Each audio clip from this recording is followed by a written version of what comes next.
श्री शिवाष्टोत्तरशतनामावलिः। ॐ शिवाय नमः।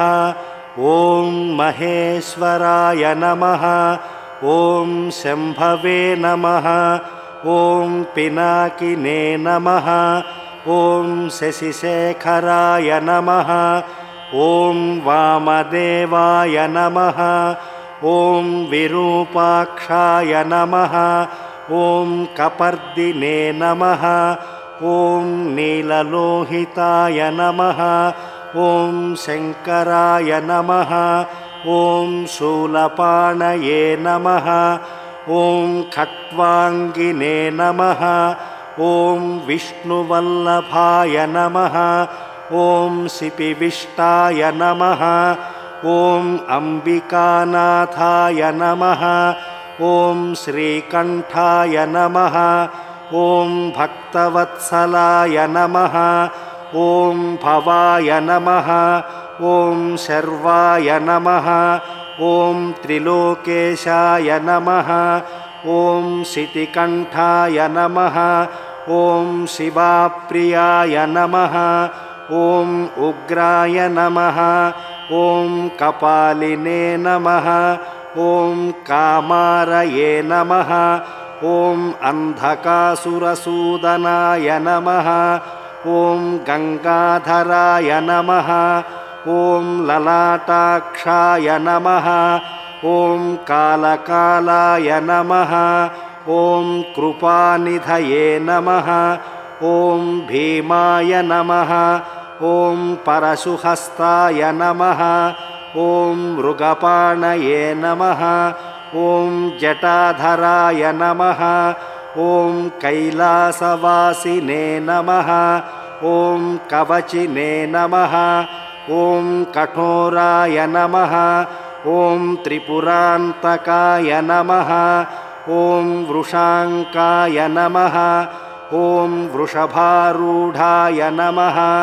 ॐ भस्मोद्धूलितविग्रहाय नमः। ॐ सर्वमयाय नमः। ॐ सामप्रियाय नमः। ॐ त्रयीमूर्तये नमः। ॐ अनीश्वराय नमः। ॐ सर्वज्ञाय नमः। ॐ परमात्मने नमः। ॐ सोमसूर्याग्निलोचनाय नमः। ॐ हविर्यज्ञमयाय नमः। ॐ सोमाय नमः। ॐ पञ्चवक्त्राय नमः। ॐ सदाशिवाय नमः। ॐ विश्वेश्वराय नमः।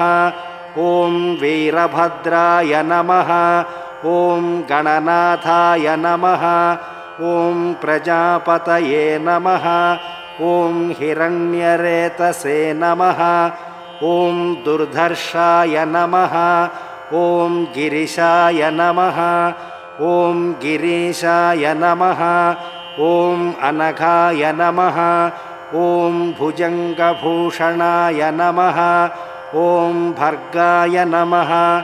ॐ गिरिधन्वने नमः। ॐ गिरिप्रियाय नमः। ॐ कृत्तिवाससे नमः। ॐ पुरारातये नमः। ॐ भगवते नमः। ॐ प्रमथाधिपाय नमः। ॐ मृत्युञ्जयाय नमः। ॐ सूक्ष्मतनवे नमः। ॐ जगद्व्यापिने नमः। ॐ जगद्गुरवे नमः। ॐ व्योमकेशाय नमः। ॐ महासेनजनकाय नमः। ॐ चारुविक्रमाय नमः। ॐ रुद्राय नमः। ॐ भूतपतये नमः। ॐ स्थाणवे नमः। ॐ अहिर्बुद्ध्याय नमः। ॐ दिगम्बराय नमः। ॐ अष्टमूर्तये नमः। ॐ अनेकात्मने नमः। ॐ सात्विकाय नमः। ॐ शुद्धविग्रहाय नमः। ॐ शाश्वताय नमः। ॐ खण्डपरशवे नमः। ॐ अजाय नमः। ॐ पाशविमोचकाय नमः ॐ मृडाय नमः ॐ पशुपतये नमः ॐ देवाय नमः ॐ महादेवाय नमः ॐ अव्ययाय नमः ॐ हरये नमः ॐ पूषदन्तभिदे नमः ॐ अव्यग्राय नमः ॐ दक्षाध्वरहराय नमः ॐ हठाय नमः ॐ भगनेत्रभिदे नमः ॐ अव्यक्ताय नमः ॐ सहस्राक्षाय नमः ॐ सहस्रपादे नमः ॐ अपवर्गप्रदाय नमः ॐ अनन्ताय नमः ॐ तारकाय नमः ॐ परमेश्वराय नमः इति श्रीशिवाष्टोत्तरशतनामावलिः।